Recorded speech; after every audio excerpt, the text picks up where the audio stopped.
Welcome, everyone. It's the latest live edition of the Ultimate Cleveland Guardian Show, along with Zach Meisel from a happy Progressive Field. I'm Adam the Bull. We've been celebrating all night. Zach has a messed up voice. He's got a sinus infection. He's a complete mess over there, but he's pulling through anyway, just like the Guardians did today, Zach. Who had a harder time, the Guardians or you pulling through the day? Always me, right? That's true. It's what was everybody so worked up about after Game 3? I mean, it's just as we all predicted. The Guardians are in the ALCS. They're in the Final Four. That's it. The big money Insane. Yankees, Dodgers, and Mets, and the little old Cleveland Guardians. Here we go, the Ultimate Cleveland Guardian Show.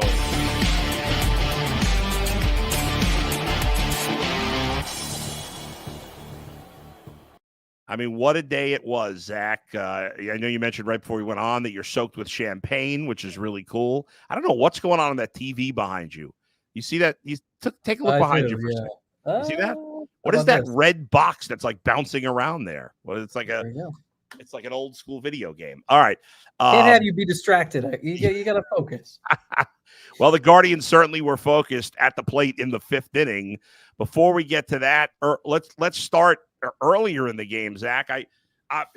Listen, in victory, it doesn't matter that much. I did not like them pulling Matthew Boyd after 2. I texted you that. You didn't respond, but this is how you're starting? Yeah, that's bad. Bad job out of me. Why are we starting with the negative? Let's start with the positive. We'll do the negative at the end. That's a terrible job.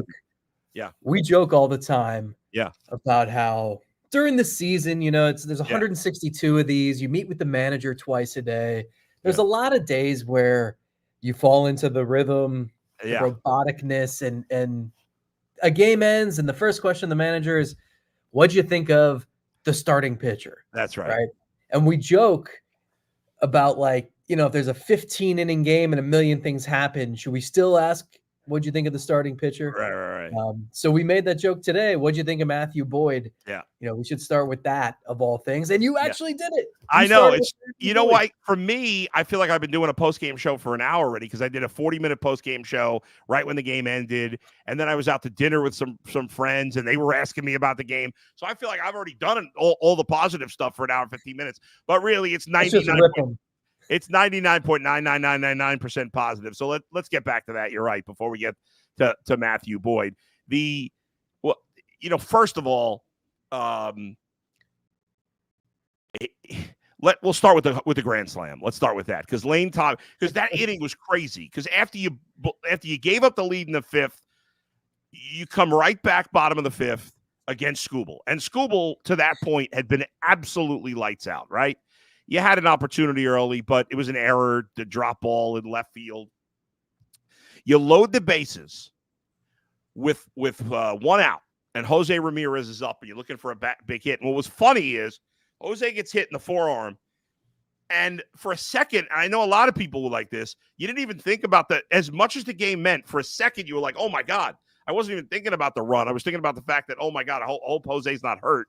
Because they were saying on the broadcast it was his hand. Not that you couldn't hurt your forearm, but a hand is usually more serious because all those little bones in there. But he gets the hit by pitch. He's fine. And then Lane Thomas, just like in game 1, the first pitch he saw in that first inning, crushed a 3-run homer. Today, first pitch he sees in that at-bat, grand slam. Everybody goes bonkers. There was a lot of back and forth after that, but that was essentially the game, that grand slam by Lane Thomas.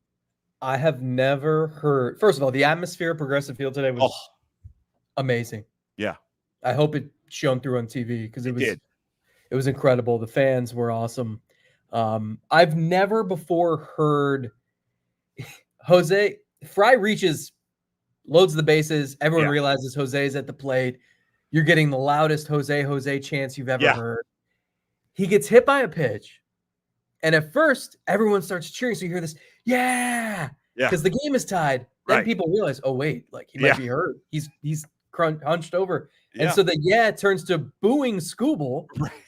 And so you're booing, even though you just tied the game. It was and then weird. Jose gets up, says he's okay, goes to first base. So there's more cheers again.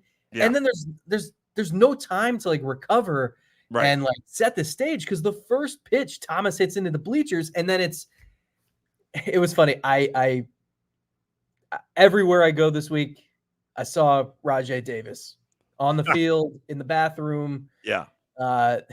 in the booth. He was sitting in the booth I'm in right now at Yeah. times. He's been everywhere. I feel like I've talked to the guy every day for the last 10 days. And we were discussing like the difference in reaction. I don't think anything will compare to the Rajay home run. And part of that is the fact that there were Cubs fans here made it more impressive because I think everybody was just in disbelief. Yeah, sure. No one thought that. Like Lane Thomas here, bases are loaded with one out. It's totally conceivable he hits a sac fly or something. You're taking the lead. It's going to be loud anyway. And again, like there was no time to recover from the Jose situation, so it just like came out of nowhere. Right. But that is one of those sounds that I'll remember that. Like when Thomas made contact, that's it's like it's Rajay's home run, it's Lindor's grand slam, and it's this, I think, are like the three loudest I've heard, at least since I've been doing this for 14 years. Just an insane sequence of emotions there. And while it's certainly not as unlikely as Rajay homering off Aroldis Chapman, one of the most unlikely things we've ever seen on the baseball field, and Skubal had finally given up a run. That long streak had ended. But it felt like you got a little luck to get that first run, like that squibber by Fry. And that's what they do, though. Right. Like but for Lane Thomas to just destroy a baseball off of the best pitcher in the game who's been at his best down the stretch. I mean, like, there were times in those first four innings you're like, can they even score a run? Like, that's how you feel facing him. And all of a sudden, one pitch, boom. It was like, we own this guy. We kicked his ass. We scored 5 runs. I mean, it just changed like that. That was just such an incredible moment. They switched the Kwan leadoff. It was an error. Right. And then they ruled it a hit. Yeah. And then I remember saying, like, well, they won't get no hit today. I mean, that's how good Skubal looked, right? It's crazy because I think the Thomas Grand Slam shows you the difference between this team 2 years ago and now, right? Yeah. Like the way they loaded the bases, that's the old guards ball that we've come to know. You got 2 singles. Of course, Kwan's in the middle of it. Fry reaches on a ball. I didn't check the exit velocity, but who cares? It was a squibber off the end of the bat. Even he's laughing when he gets to first base. Spot. Yeah. Yeah, and the difference is that the best case scenario used to be like a sac fly or maybe a single gets you 2. No, there's actual power threats in this lineup, and you get a grand slam. I mean, the 3 biggest swings of the series for the Cleveland, the reason they win the series, their 3 wins were all punctuated by big home runs. Yeah. And that's they didn't have that. You would have had Oscar Gonzalez and Gabriel Arias coming to the plate 2 years ago, and you're praying for 1 run off Skubal. That's right. That's not the case here. This is definitely, obviously that team had a better rotation than this current team does, but this team has a way better lineup, a lot more power, a way better bullpen. We'll get into that later. Obviously, Stephen Kwan had a magnificent series. As you said, he was in the middle of it all the time. But my guy, Brian Rocchio, in the middle of, I mean, he has been unbelievable. Yeah.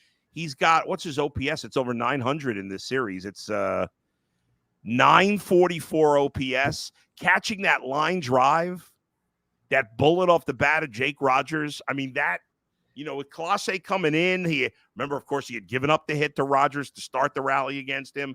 That was a huge play from Rocchio there as well. Doesn't he just look more confident? Oh, my God. 100%. I mean, he's mad at himself when he gets out. He singles. He singled home that insurance run there in the 8th and then gets to first base, and he is so pumped up. You're seeing growth. There's value. Like, this is stuff that doesn't matter maybe right now, but just in young players getting this experience and getting the confidence that you can play, you can hang on the grand stage, that can do wonders. We've written him off. We've said, well, they drafted Bazana, so next year at some point or the year after, you'll have Bazana and Jimenez up the middle. And, Rocchio is saying, pump the brakes. Like, I can play. I'm still young, and I've got some development to do, and we're seeing it. I just love it. He's put up a good at-bat almost every time he's been up this series.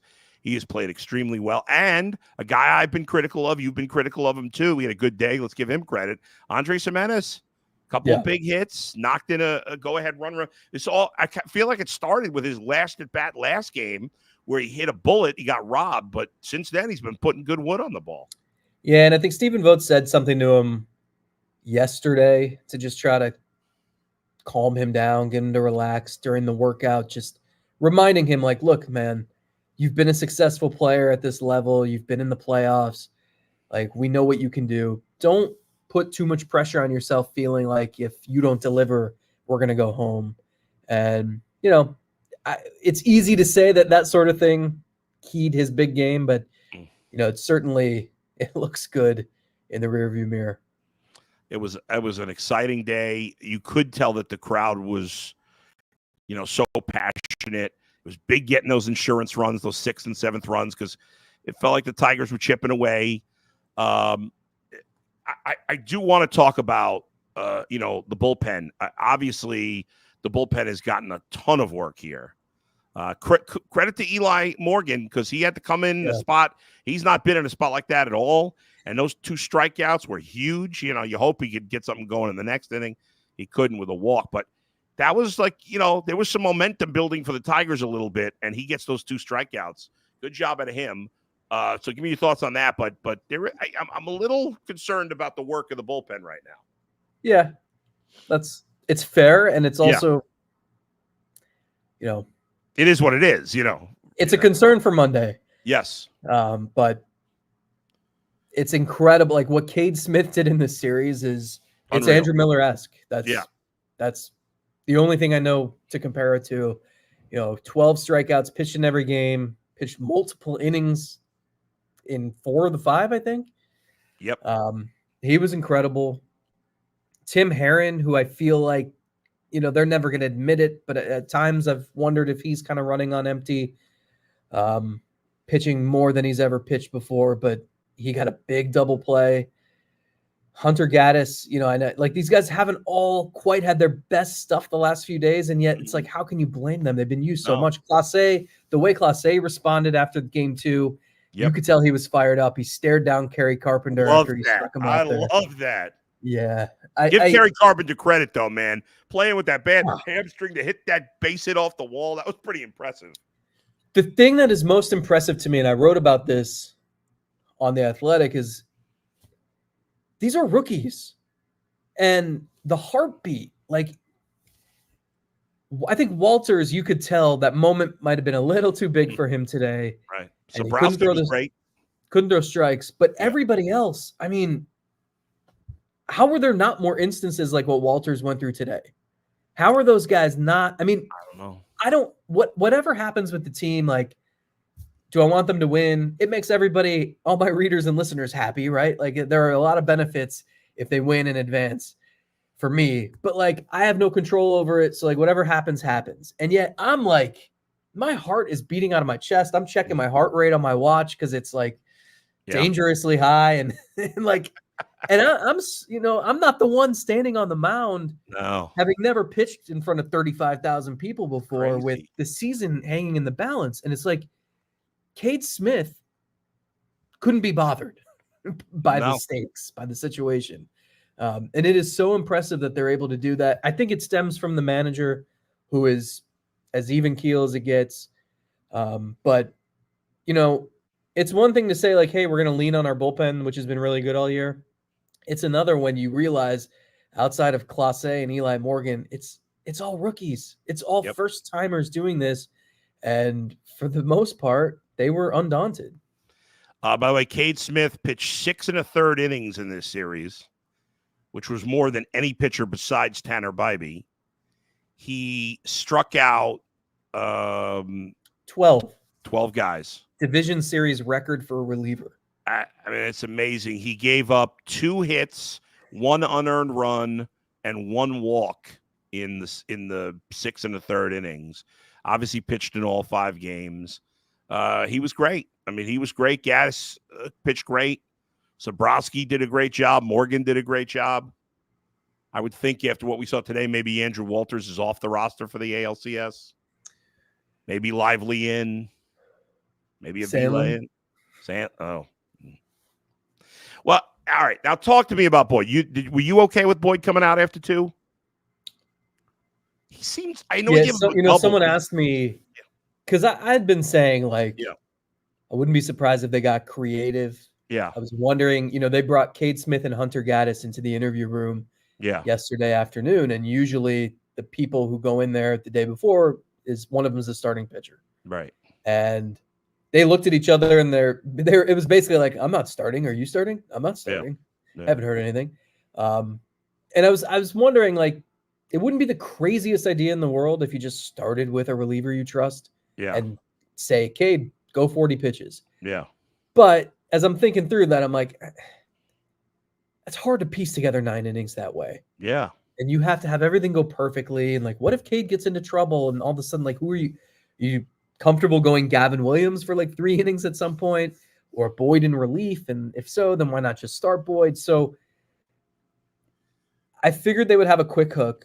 Cade was warming in the 2nd inning with one guy on base.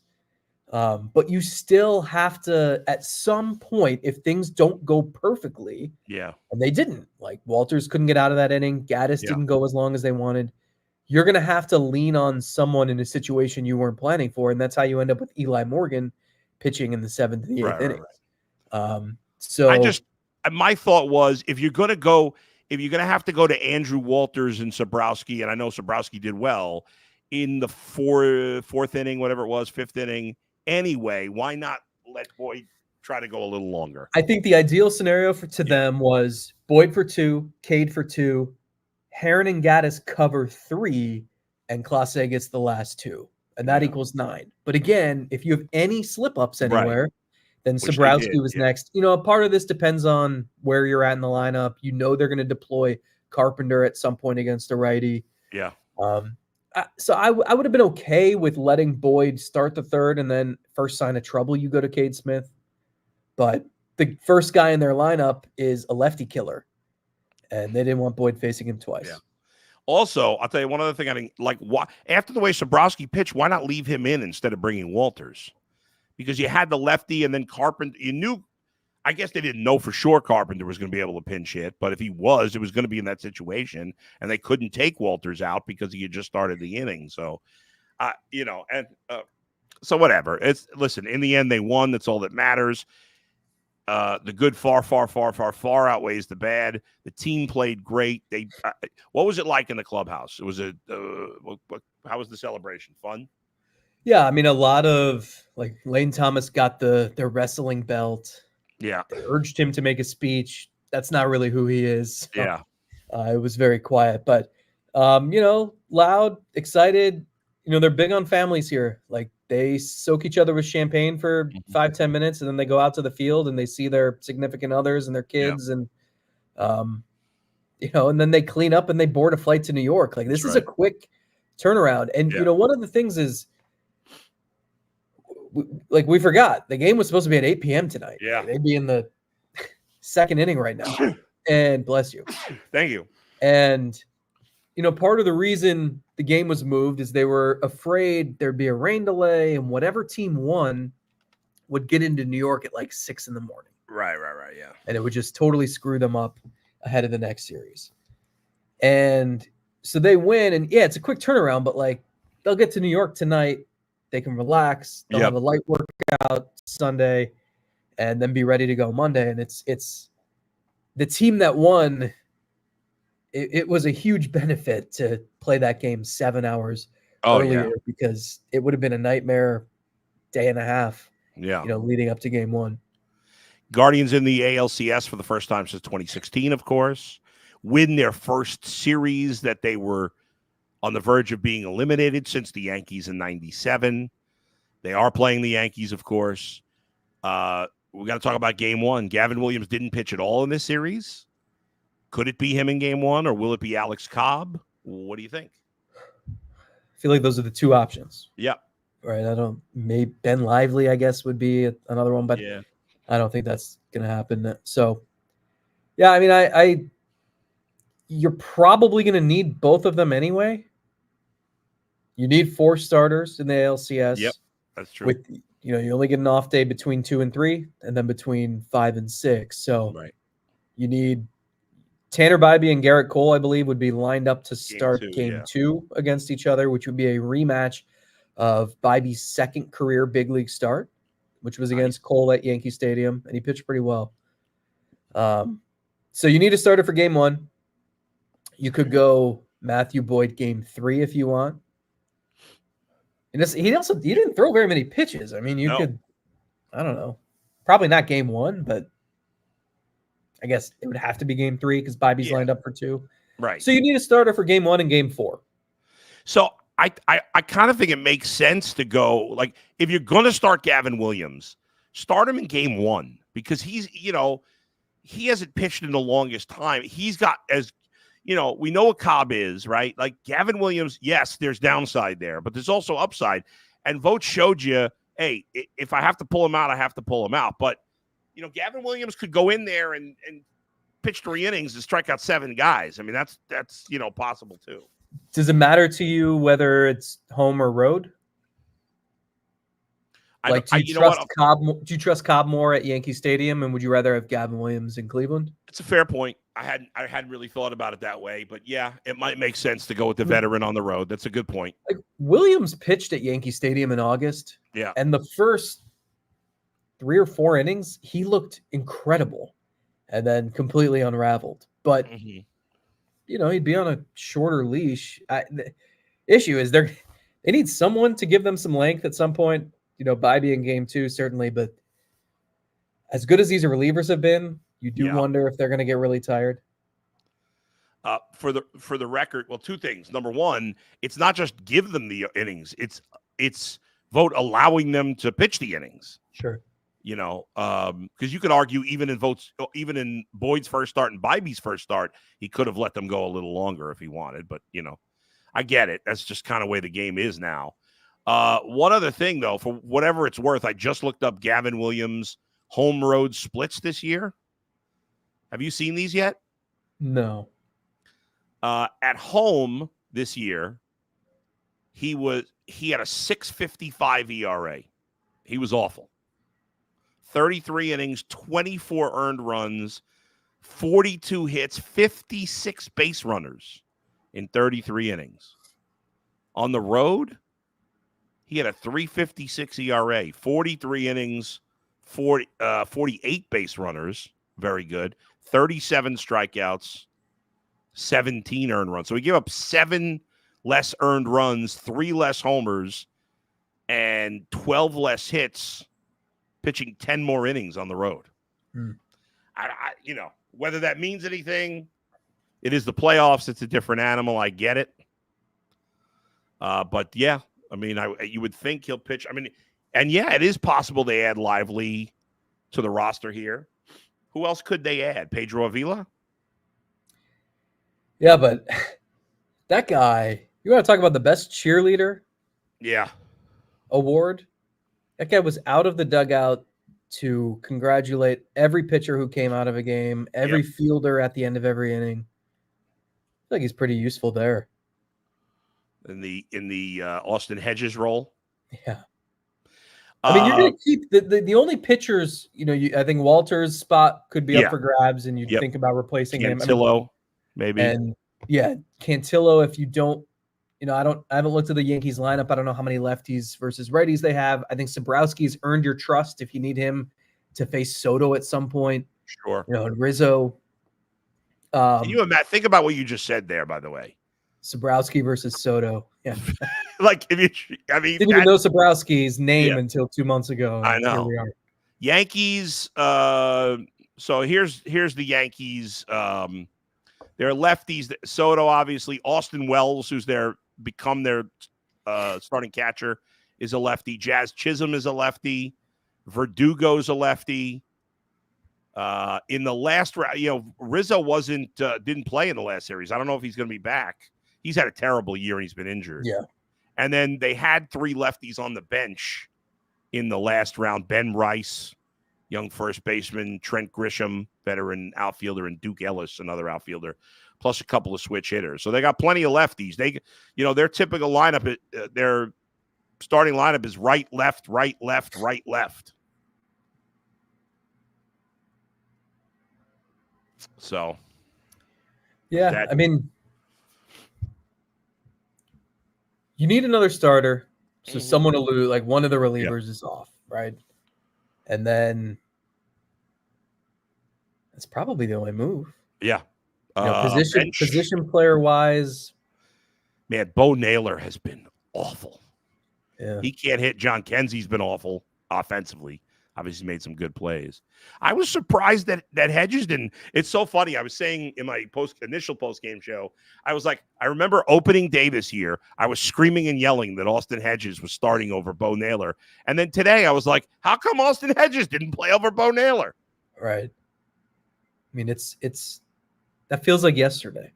I remember sitting in a car heading to the Oakland Coliseum and getting the lineup and looking at it. Ramon Laureano was hitting third. Hedges was in the lineup. And half the replies were, Stephen Vogt cooking up a good lineup on day one. And half the replies were, this team has Laureano hitting third and Hedges in the lineup. Like they're going nowhere. Yeah. And it's crazy to think about what's transpired. Unreal. Let's get to some fan comments here, Zach. A lot of comments. Mike says, let's effing go. What a game. That's how you get momentum. SB, love Train Thomas and Tank Engine.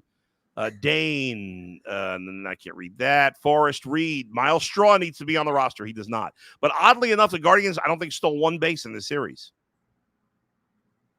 Yeah, I forgot to tweet about it. Jose only lost his helmet once, and it was on a ground out. So I don't even remember that. I don't even remember him losing his helmet. Did he have? I mean, he had the extra base hit, the first hit of the series, and then he obviously hit the home run. But yeah, that was it. It was like during they were losing. I was trying to finish writing something. I didn't even bother. But Mike Dibble, I'm really tired of analysts wanting the Judge Ohtani matchup. Hey, Guardians, let's mess up the analyst day. Yeah, I mean, the other three teams are big market teams. I get it. But my Mets Guardians prediction looking very doable right now. Wonder what the odds were. I don't know. That matchup at the start of the playoffs. Surely you bet it, right? I did not. I wish I had. Let's see. JDS, give Jose credit. Intentional walk hit by pitch and bigot. I don't know if I give credit for an intentional walk, but by the way, so I mentioned this before. I mentioned that so as you know, I coach my two teams and we moved up one. So the championship games was supposed to be tomorrow. For the younger kids, we were playing at 11 and the older kids at 2. So we moved the older kids championship to today. We played this morning at 8:30 and my team won. We won the championship. We beat a previously undefeated team to win the championship 10-6. Congratulations. Thank you. The other team, I've never seen this in Little League before. I actually yelled over at the other coach. He intentionally walked one of my two best hitters. Intentional walk in Little League. I was like, what are you guys doing? Intentional walk. It made me think of it because of the Ramirez intentional walk, but it backfired on him. It was 6-6 in the last inning, and they walked him, and he ended up stealing home. I love that. Hinch was saying how much he hates intentionally walking Jose Ramirez, and it's they almost never walk anybody intentionally, but it shows how much respect he has for him. And yet you've got, how old are these kids that are being intentionally walked? He's just turned 13. Okay. Yeah. Ryan Johnson, Quan healthy and back to normal has been a game changer. Man, he looks, I mean, he hit over 500 in this series. He looked like the guy we saw, really kind of like the guy we saw when he first came off the injured list in, what was it, June?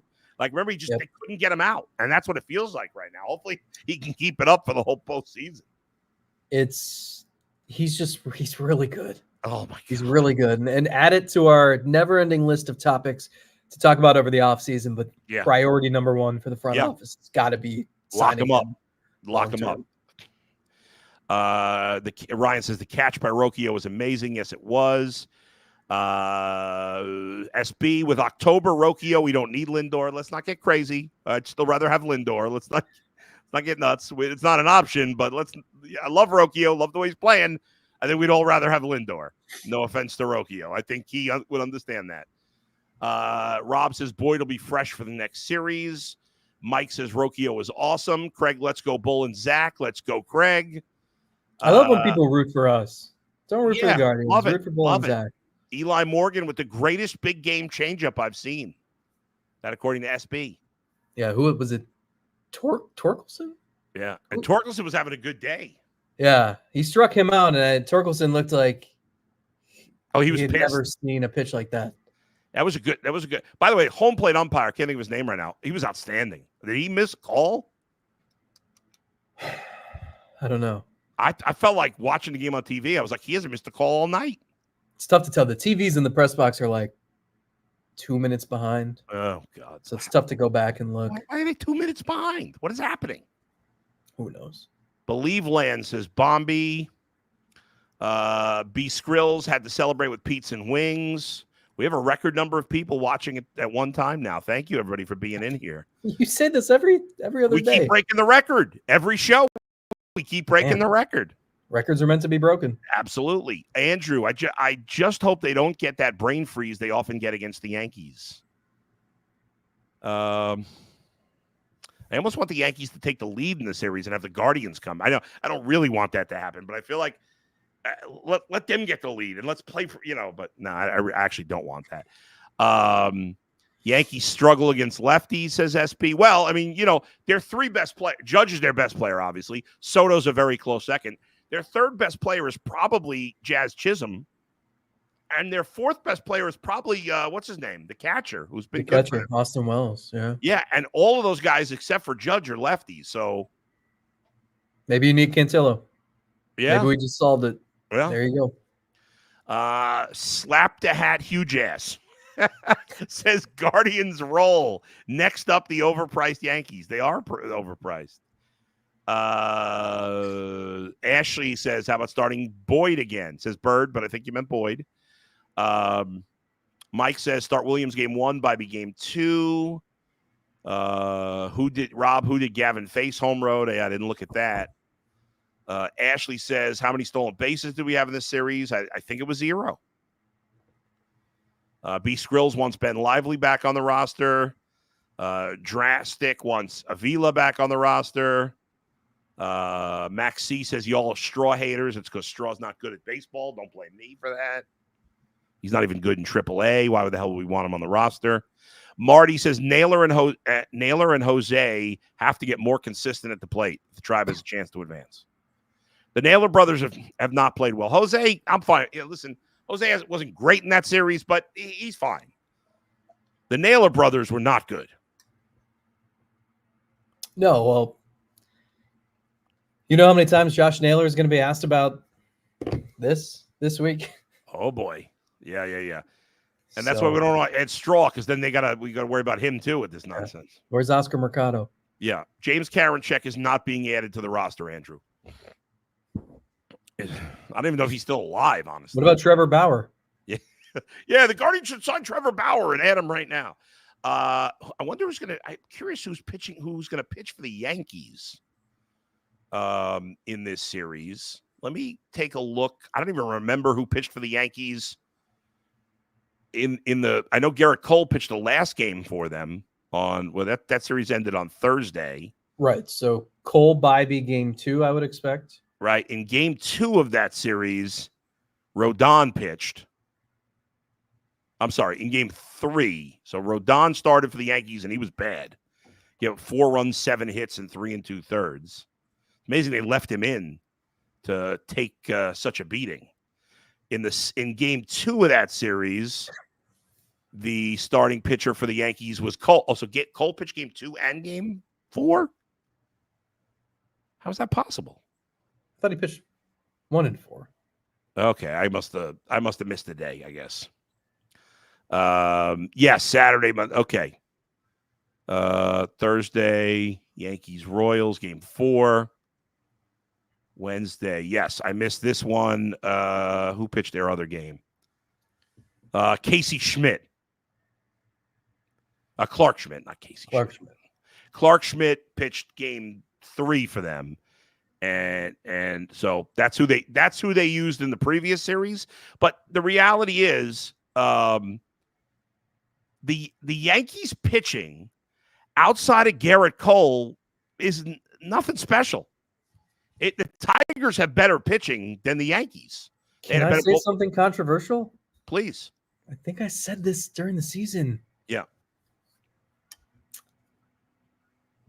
The Guardians are the Guardians, and I'm not trying to make this out to be like there's some juggernaut who can't be stopped and you should schedule your parade plans now.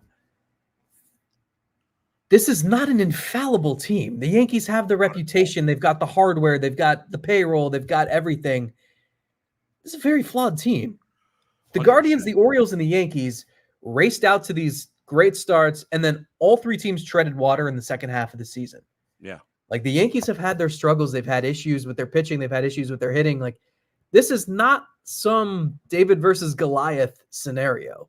Now, you want to talk about the remaining four teams and where the Guardians fit into that in the MLB landscape? Yeah, it's David versus three Goliaths, and it's Rob Manfred and company praying to God that the Guardians go quietly here and they get their dream matchup of the Subway Series or Judge versus Ohtani in New York versus LA. But, like, the Guardians can win. I don't think that's crazy. And I just, this is not like, you know, I remember Yankees teams that had Roger Clemens and Andy Pettit and David Cohn and David Wells and Orlando Hernandez and Mariano Rivera and like, and you mentioned Mariano Rivera. They're close. I mean, their closer, I give him credit. He's pitched well, Luke Weaver, down the stretch, but they're two top, they're two late inning relievers, Weaver and Holmes. Like, these guys are journeymen. Yeah. Who, again, Holmes lost the closer's job earlier in the year because he was blowing saves like crazy. Their bullpen is not good. And their rotation outside of Cole, listen, Rodon, Schmidt, Heel, whoever, no, Heel's out. He's hurt. Whoever pitches them, none of those guys are terrible. But outside of Cole, who's not as good as Skubal right now, none of their other pitchers give me it's Cole, Judge, and Soto. Like, those are the three biggest concerns on the Yankees. Their other 23 guys are not, there's some good players, don't get me wrong, but like, they're not loaded with special talent besides those three. So let me ask you this. Mets, Dodgers, Yankees. Yeah. You've got you're the New Yorker here. Are the Guardians America's team? Like, is everybody not in those two cities going to be rooting for the Guardians? 100%. Especially first of all, given the drought here. 100%. First of all the other small market teams will root for the Guardians if you're a fan of another smaller market team. Number two, you have the fact that the Guardians now have the longest championship drought. So people like that kind of story and want to root for that. Yankees fans will claim that their 15-year drought is more painful than Cleveland's 76-year drought. Nitwits. And even if you're a fan of another big market team, like, you're going to root for the Yankees? You're going to root for the Dodgers or the Mets?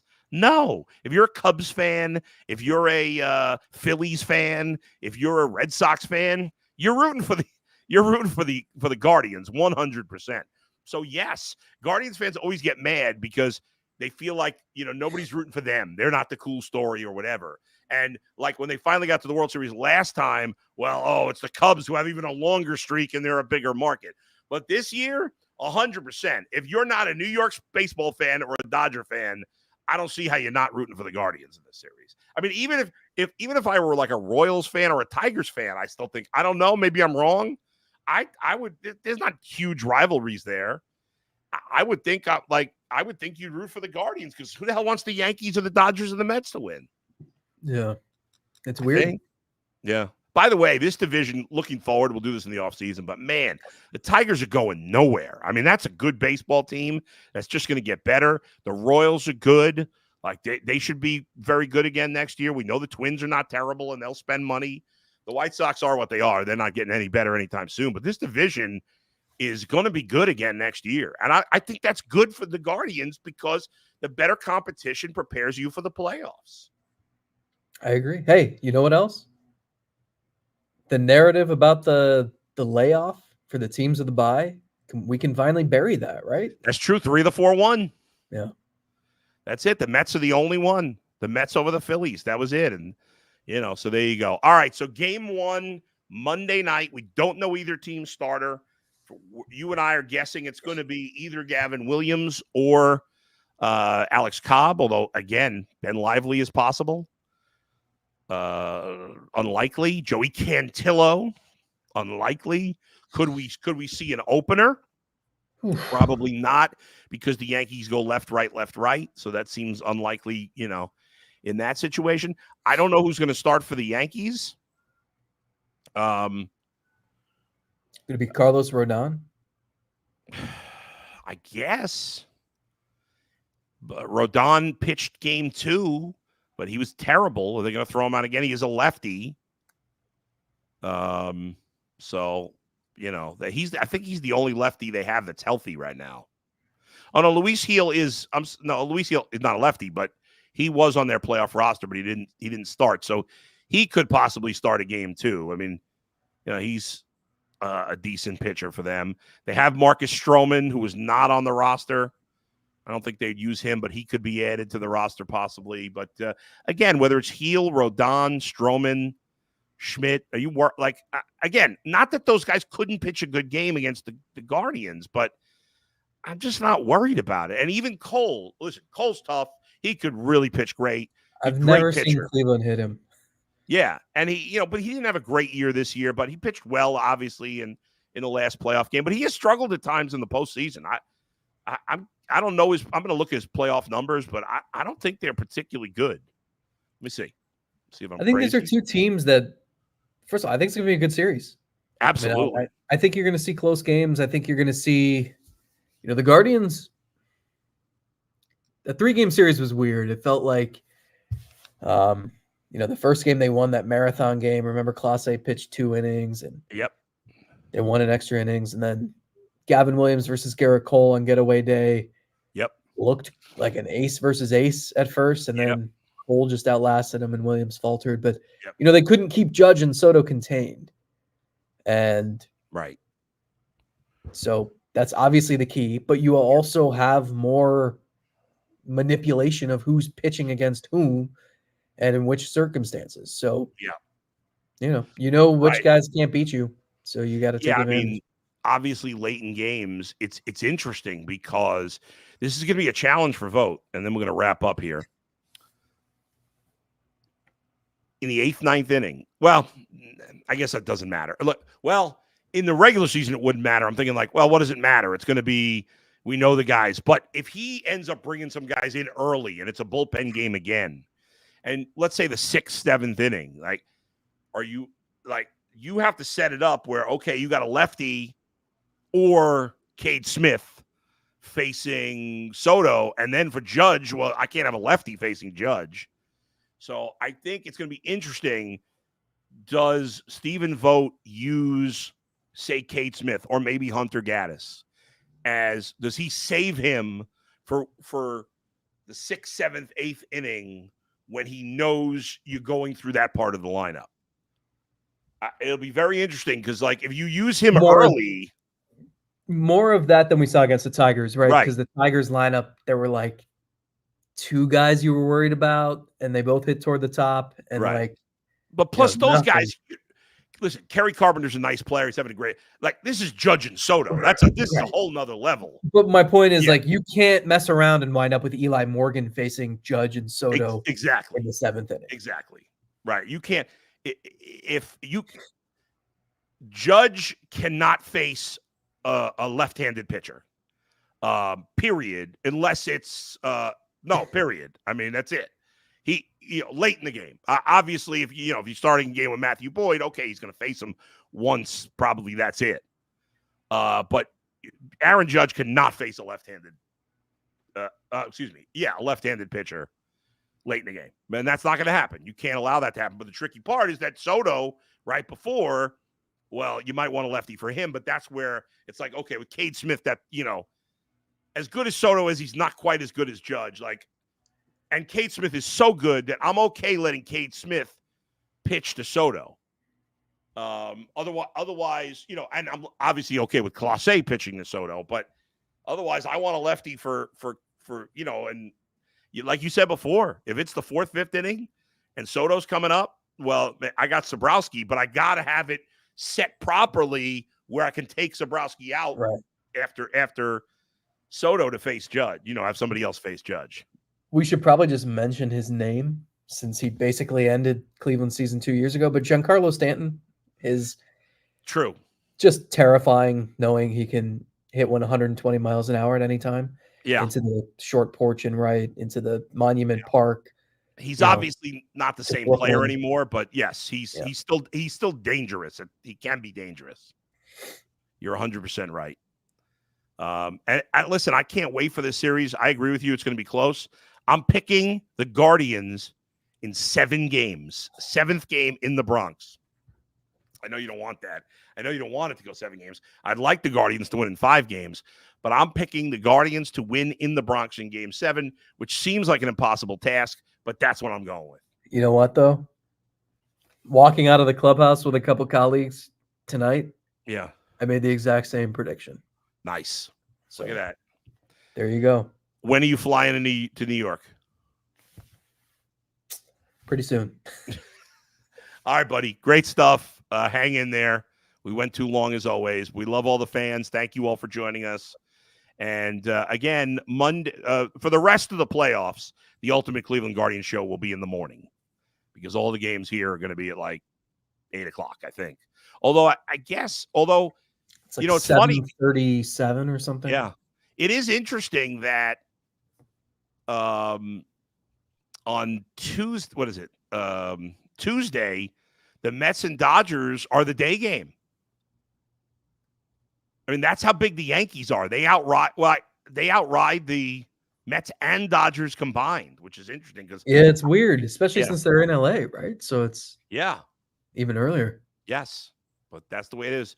What is the schedule? I mean, let's see. Tuesday, just the Monday, Tuesday in New York, Thursday, Friday, Saturday in Cleveland. Yeah, and then Monday, Tuesday, if necessary, back in New York. That's right. All right, great stuff, Zach. Have a good trip to New York. Be safe. Hope you feel better. And I'll talk to you Tuesday morning. We'll do a next Ultimate Guardian show Tuesday morning after the Monday night game 1. Thanks to all of you. Thanks for all the chat. Sorry we couldn't read them all. Thank you so much, John. We appreciate the comments there. Again, I will have a Browns post game tomorrow. I hate to mention the Browns because we shouldn't sully the Guardians' greatness with the Browns, but we'll have a Browns post game tomorrow. I'll have a Guardians post game Monday night after the game, and then the Ultimate Guardian show with Zach and I on Tuesday. Will we know tomorrow, you think, who the starting pitcher is going to be?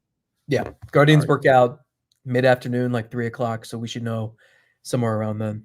Beautiful.